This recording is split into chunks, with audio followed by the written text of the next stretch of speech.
Disney Plus va intégrer une nouvelle catégorie qui va s'appeler Disney 18+, et ça sonne porno, mais...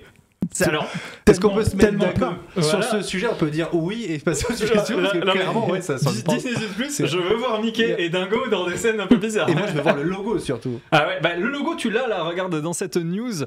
Le logo, alors c'est un leak. Alors attention, c'est à prendre avec des pincettes. Non mais ça fait fake. Non mais attends, il n'y a pas que ça. C'est à prendre avec des pincettes parce que c'est apparemment ce qui a été montré aux investisseurs récemment.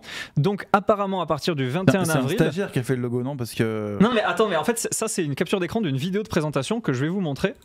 Et en fait... voilà, c'est la vidéo de présentation sur ce qui est censé se passer en 2021. C'est un investisseur qui fait un screener. Il n'est pas du tout venu pour acheter quoi que ce soit. Bah, en tout cas, ça ressemble vraiment à la manière de monter de Disney+. Et on peut voir qu'apparemment, le 16 avril, on aura... Alors ça, si c'est vrai, c'est un gros coup. Black Widow serait, comme Mulan aux États-Unis, présenté en plus sur Disney+, et ça serait plus au cinéma. Avec premier accès, c'est-à-dire tu payes pour regarder Black Widow. On a l'impression que c'est une stratégie en tout cas. Mais rien d'officiel pour l'instant. Donc si ce leak est vrai, c'est encore quelque chose d'assez fort. Jusque-là, il démente complètement ça. En tout cas, le fait que Black Widow soit sur Disney+. Et voilà, et ils disent Disney 18+, Shape of Water, Red Sparrow, Deadpool 2. C'est assez curieux parce que jusqu'à présent, les plateformes ont plutôt tendance à faire des accès pour les enfants. Et oui, mais le problème, c'est que Disney+, à la base, normalement, en tant que parent, tu dois pas te poser la question sur Disney+, ben, je sais que c'est Disney, donc je devrais pas me poser la question est-ce que mes enfants vont tomber sur un truc chelou. Donc je pense que là, ça va être... Mais pourtant, quand tu crées le profil, parce que du coup, je suis allé voir... C'est un peu le reverse Peggy, quoi. Exactement. Mais c'est ça. Parce que quand tu crées le profil, en tout cas, tu peux acter que tu veux un profil pour enfants. Mais c'est vrai qu'on sait pas, enfants, ados, etc. Alors 18, c'est beaucoup quand même, je veux dire. Alors en fait, ils appellent ça 18+, parce que... en fait, moi, je pense que... Alors, il y a bien marqué Disney 18+, launching avril 2021. Donc, attention, si c'est le cas, on ne sait pas, encore une fois, ça peut être du fake. Mais si c'est le cas, je pense que Disney 18+ va pas s'appeler comme ça parce que direct, on pense au porno, je trouve. Mais d'autant plus que c'est une classification qu'ils n'ont pas aux États-Unis, puisque eux, c'est R-rated, etc. En fait, c'est une classification qui n'existe pas. Justement, en fait, c'est d'un certain côté pour montrer il faut être parent, il faut être adulte.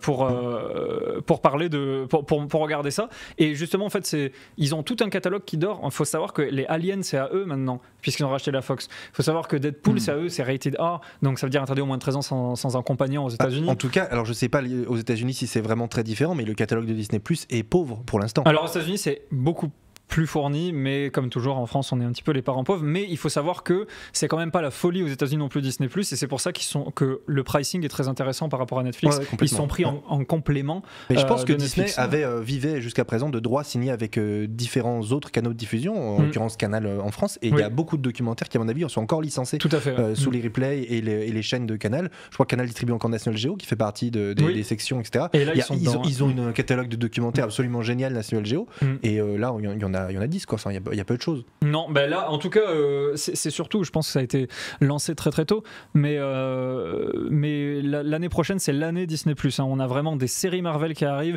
des séries Star Wars qui continuent. Il y a peu de séries pour l'instant, à part Mandalorian, il n'y a pas grand-chose. Quelle série? On en parlera peut-être plus tard un autre jour. Et après, il y a une série je crois, de National Geo qui est sur les grands hommes, je sais pas quoi. Oui, en fait, il y a des trucs, mais il n'y a pas encore le House of Cards. Le House of Cards de Disney+, c'est Mandalorian, mais le Stranger Things de Disney+, ça n'existe pas encore.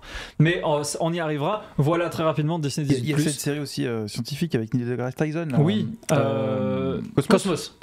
Incroyable. Très cool. Apparemment très cool. De belles images, très très bien.